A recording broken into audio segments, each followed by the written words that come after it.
بسم اللہ الرحمن الرحیم۔ موضوع سخن ہے مذمت غصہ۔ قرآن مجید کی سورہ آل عمران میں ارشاد باری تعالیٰ ہے، اور غصہ کو پی جانے والے لوگوں کو معاف کرنے والے اور اللہ تعالیٰ احسان کرنے والوں کو پسند کرتا ہے۔ حضرت عمر بن عبدالعزیز نے ایک دفعہ ایک نشئی کو دیکھا، اسے پکڑا تاکہ سزا دیں، تو اس نے آپ کو گالیاں دینا شروع کر دیں۔ آپ نے گالیاں سن کر ارادہ بدل دیا۔ آپ سے پوچھا گیا کہ جب اس نے گالیاں دیں تو آپ نے چھوڑ دیا؟ فرمایا کہ اس نے مجھے غصہ دلایا تھا، اگر میں اسے سزا دیتا تو میرا اپنا غصہ بھی اس میں شامل ہوتا، جبکہ میں اپنے خواہش نفس کی وجہ سے کسی مسلمان کو سزا نہیں دینا چاہتا۔ حضرت ابو امامہ باہلی فرماتے ہیں کہ سرکار مدینہ صلی اللہ علیہ وآلہ وسلم نے ارشاد فرمایا کہ جس شخص نے غصہ پی لیا جب کہ اس کے اظہار پر قادر تھا، تو اللہ تعالیٰ بروز قیامت اس کے دل کو اپنی رضا سے بھر دے گا۔ ان روایتوں احادیث سے یہ بات ظاہر ہو رہی ہے کہ غصہ پی جانا انتہائی افضل عمل ہے، جبکہ غصہ کا اظہار کرنا ناپسندیدہ عمل ہے۔ کثیر احادیث مبارکہ میں غصہ پی جانے کی فضیلت بیان کی گئی ہے۔ بخاری و مسلم اور مشکوٰۃ شریف میں ہے،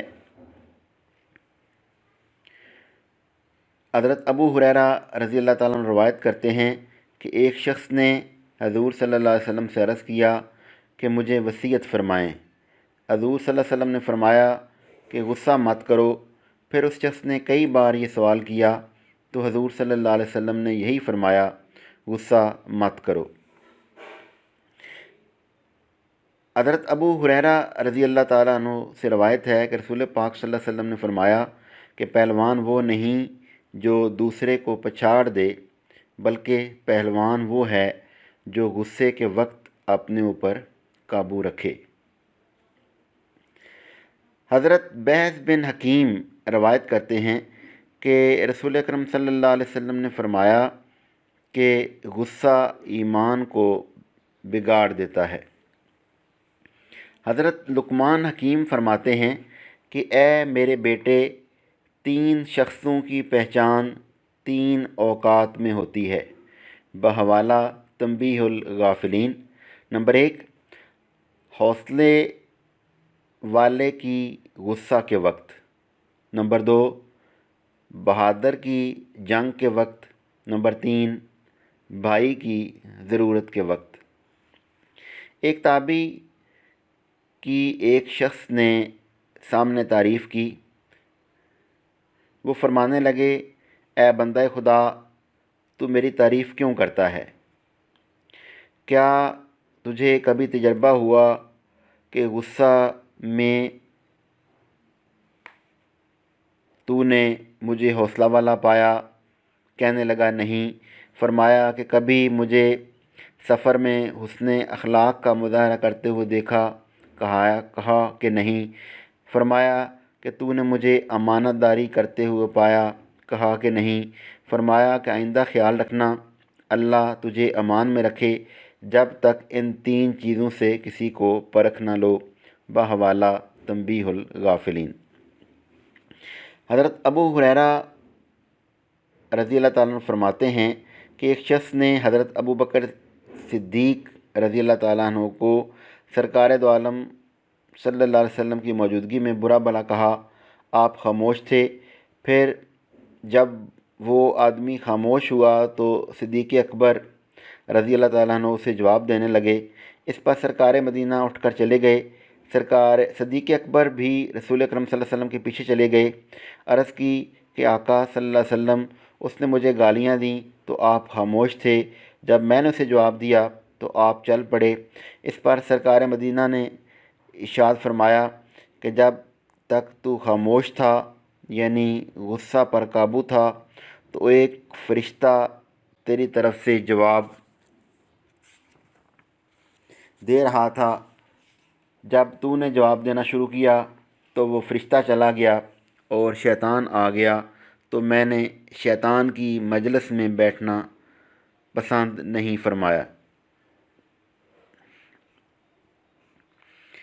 غزوہ احد میں سرکار بے کس پناہ کے سامنے دندان مبارک شہید ہوئے تو صحابہ کرام رضی اللہ تعالیٰ عنہما کو یہ بات انتہائی ناگوار گزری۔ عرض کی کہ آقا، آپ ایسا کام کرنے والوں کو بد دعا دیتے تو بہتر ہوتا۔ فرمایا، مجھے لوگوں پر لعنت بھیجنے کے لیے نہیں بھیجا گیا، بلکہ اللہ کی راہ کی طرف بلانے اور رحمت بنا کر بھیجا گیا ہے۔ حضرت فقیہ ابو اللیث سمرقندی فرماتے ہیں کہ غصہ کے وقت صبر سے کام لو، جلد سے باز رہو، کیونکہ جلد بازی سے 3 نقصانات اور صبر کرنے سے 3 فوائد حاصل ہوتے ہیں۔ جلد بازی کے 3 نقصانات درج ذیل ہیں۔ نمبر 1، دل میں ندامت، نمبر 2، لوگوں کی ملامت، اور نمبر 3، اللہ کی طرف سے سزا دینا۔ جبکہ صبر کے 3 فوائد ہوتے ہیں۔ نمبر 1، دل کا سرور، نمبر 2، لوگوں کی تعریف ملے گی، اور نمبر 3، اللہ کی طرف سے ثواب ملے گا۔ کیونکہ حوصلہ اگرچہ ابتدا میں کڑوا ہوتا ہے، تاہم اس کا انجام میٹھا ہوتا ہے۔ ایک روایت میں ہے کہ جو بندہ غصہ کرتا ہے وہ شیطان کے ہاتھ میں ایسے ہوتا ہے جیسے بچوں کے ہاتھ میں گیند۔ اس لیے غصہ کرنے والے کو صبر کرنا چاہیے تاکہ شیطان کا قیدی نہ بنے۔